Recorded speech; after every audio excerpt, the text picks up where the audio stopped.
I had originally envisaged the book as falling into the post-1989 globalization genre, as articulated by the likes of Francis Fukuyama, Fareed Zakaria, Robert Kagan, Tom Friedman.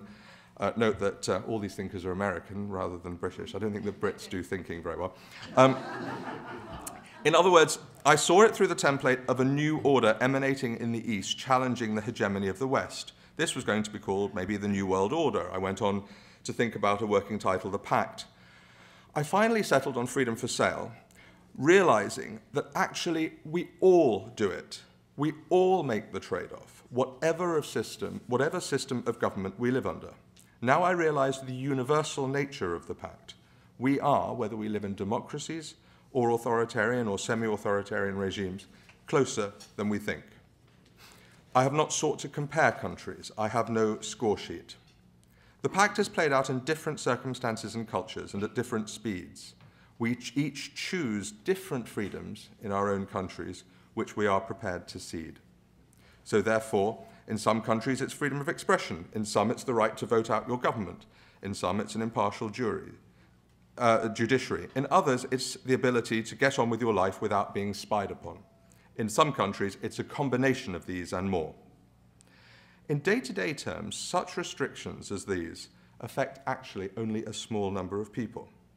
These people are, I might use the term, people who go out of their way to rock the boat, troublemakers, journalists who criticize the state or who publish information that casts the powerful in a negative light, lawyers who defend them and people like them, such as representatives of NGOs, and opposition politicians and activists.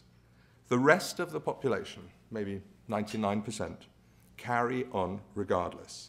They enjoy what I call their private freedoms, to live more or less as they wish, and most importantly, to make and spend money.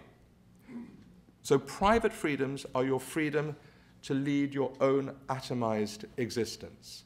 They are freedom to choose schooling for your children. As I say, freedom to travel, freedom to express yourself in whatever way you wish in your own circumstances, freedom to lead your own private life in the way you wish, or even some freedoms, obviously, that we take for granted that were new in, say, post-communist China, freedom to wear your own clothes and buy your own car.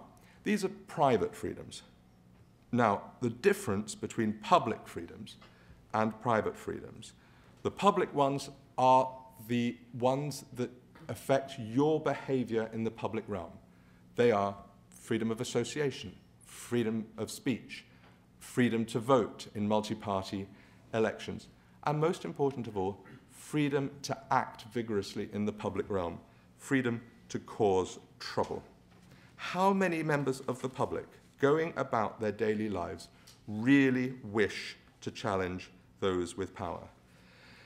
Ladies and gentlemen, one can accept the fact, and one can live quite comfortably with the fact, that one is sufficiently free. In the global order of the past 2 decades, the alliance of political leaders, business, and the middle classes was the key to this pact. This arrangement is built on a clear but usually discrete set of understandings. What matters in all these societies is that the number of people who benefit from the pact, as I have described, gradually increases, and that the state remains flexible enough to meet their various needs.